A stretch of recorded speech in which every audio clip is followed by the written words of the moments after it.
વિદ્યાર્થી મિત્રો, દાખલા નંબર 6 માં એવું કહ્યું છે કે વર્ગ પરીક્ષામાં 3 દરેક સાચા જવાબ માટે અને -2 દરેક ખોટા જવાબ માટે આપવામાં આવે છે અને જો કોઈ પણ સવાલના જવાબ માટે પ્રયત્ન ન કરવામાં આવે તો તેનો એક પણ ગુણ આપવામાં આવતો નથી.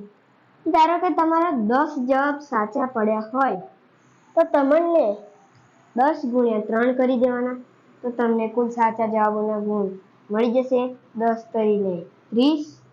આ આપણને મળી ગયા સાચા જવાબોના ગુણ. આ તો તમારે સમજવા માટે હતું. તો અહીંયા પહેલામાં એવું કહ્યું છે કે રાધિકાએ 20 ગુણ મેળવ્યા. જો તેણે 12 સાચા જવાબો આપ્યા હોય તો તેના કેટલા જવાબો ખોટા છે? તો આપણે પહેલા જોઈએ કુલ સાચા જવાબોની સંખ્યા. રાધિકાએ કેટલા ગુણ સાચા મેળવ્યા હોય? તો 20.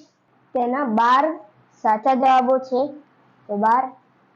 અને દરેક પ્રશ્ને 3 માર્ક્સ મળે છે તો એને ગુણ્યા 3.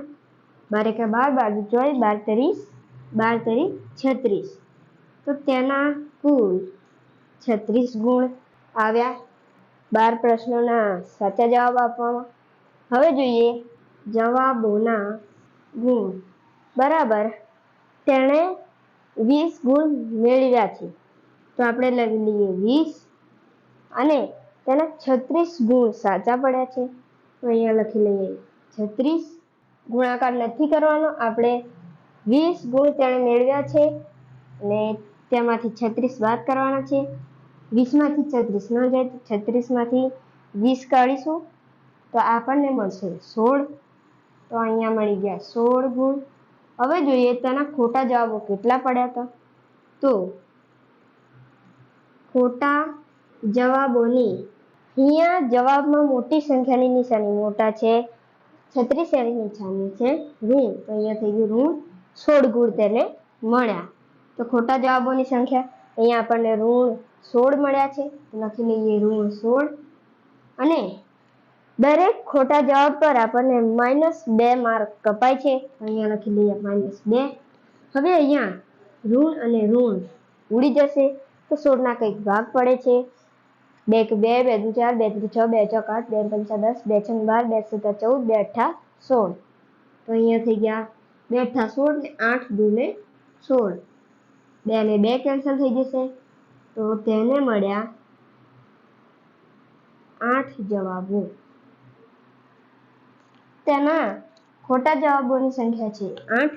તો આપણે લખી લઈએ રાધિકાના કુલ 8 જવાબો પડ્યા. આ આપણો અહીંયા આય પૂરો થાય છે. જોઈએ બીજો. હવે આ બીજામાં એવું કહ્યું છે કે મોહિનીએ આ પરીક્ષામાં -5 ગુણ મેળવ્યા. જો કે તેના 7 જવાબો સાચા હતા તો તેણે કેટલા ખોટા જવાબો લખ્યા? તો આપણે આગળ કરી તેવું જ કરવાનું છે. અહીંયા લખવાનું છે કુલ સાચા જવાબોના ગુણ. તો અહીંયા તેણે -5 તેણે 7 જવાબો સાચા હતા, અહીંયા લખી લઈએ 7. અને દરેક સાચા જવાબે તે 3 માર્ક મળે છે તો અહીંયા લખી લઈએ 3. 7 કરીને થઈ જશે 21. તો તેના કુલ સાચા જવાબોના ગુણ થઈ ગયા 21 ગુણ. હવે લખીએ ખોટા જવાબોના ગુણ. તો તેણે 21 ગુણ મેળવ્યા હતા. આ પરીક્ષામાં તેણે -5 ગુણ મેળવ્યા હતા અને 7 જવાબોના 21. તો અહીંયા લખી લઈએ -5. આગળ પણ આપણે બાદબાકી કર્યું હતું તો -21. તો અહીંયા માઇનસ પ્લસ માઇનસ થઈ જશે તો અહીંયા -5 -21 માઇનસ પ્લસ થઈ જશે તો 21 માં 5 ઉમેરીશું 22 23 24 અને 25. 21 માં 5 તો 22 23 24 ને 26 ગુણ. પરંતુ જવાબમાં મોટી સંખ્યાની નિશાની મોટા છે 21, તેની નિશાની છે ઋણ. તો અહીંયા થઈ ગયા ઋણ 21 ગુણ. હવે જોઈએ ખોટા જવાબોની સંખ્યા.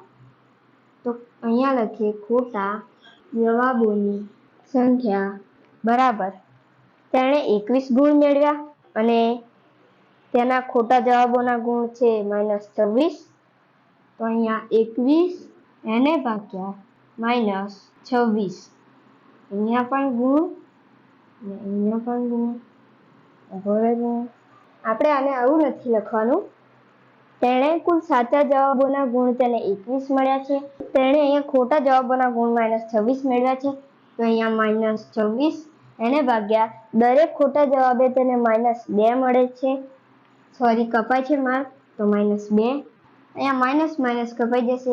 26 ના કંઈક ભાગ પડે છે. 13 દૂને 26. 13 દૂને 26. 2 અને 2 કેન્સલ.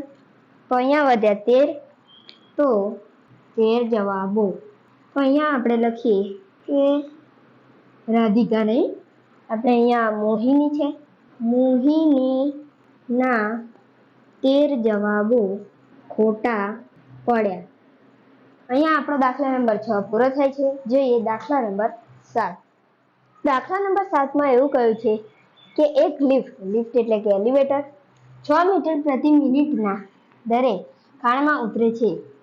જો તે જમીનથી 10 મીટર ઉપરથી નીચે ઉતરતી હોય તો -350 મીટર સુધી પહોંચતા તેને કેટલો સમય લાગશે? તો પ્રતિ મિનિટ એટલે કે 1 મિનિટ દરે ખાણમાં ઉતરે છે. જો તે જમીનથી 10 મીટર ઉપરથી નીચે ઉતરતી હોય -350 મીટર સુધી પહોંચતા તેને કેટલો સમય લાગે? તો આપણે પહેલા શોધી લઈએ કુલ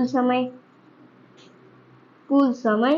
આપણે 10 છે તેને 350 સાથે વત્તા કરી લઈશું, એટલે કે ઉમેરી લઈશું. 350 + 10, 5 ને થોડા સરખા કરી દઈએ, થઈ જશે 360 મીટર. થઈ ગયું આપણું 360 મીટર. હવે અહીંયા આપણે દ્વિરાશિ ગુણાકાર કરવાનું છે. તો અહીંયા આપણે લખવાનું કે 6 મીટર ખાણમાં ઉતરતા લાગતો સમય બરાબર આપણે પ્રતિ મિનિટ એટલે કે 1 મિનિટ. તો અહીંયા લખી લઈએ 1 મિનિટ. હવે આપણે જોઈ અહીંયા ત્રિરાશિ ગુણાકાર કરવાનો છે. 360 મીટર ખાણમાં ઉતરતા લાગતો સમય બરાબર આપણે તે શોધવાનો છે. અહીંયા આપણે સરવાળો કર્યો છે એટલે 350 મીટર નહીં આવે. અહીંયા આપણો જવાબ 360 મીટર છે. આપણે લખી દઈએ 360 એને ગુણ્યા 1/6. હવે આપણને 360 ના ભાગ તો આવડતા નથી, તો આપણને 36 ના તો ભાગ આવડે છે ને. તો 6 ને 36. હવે આગળ 0 લગાડી દેવાનો. તો આપણે થઈ ગયા 360 ના ભાગ. 6 અને 6 કેન્સલ થઈ જશે. 60 એકા થઈ જશે 60 મિનિટ. પરંતુ ચોપડીમાં પાછળ 1 કલાક આપ્યો છે, તો 60 મિનિટ બરાબર થઈ જશે 1 કલાક. તો આ આવી ગયો આપણો જવાબ. વિડીયોને પોઝ કરી દાખલા નંબર 7 લખી લો. મળીએ આગળના વિડીયોમાં. ત્યાં સુધી જય હિન્દ, જય ભારત.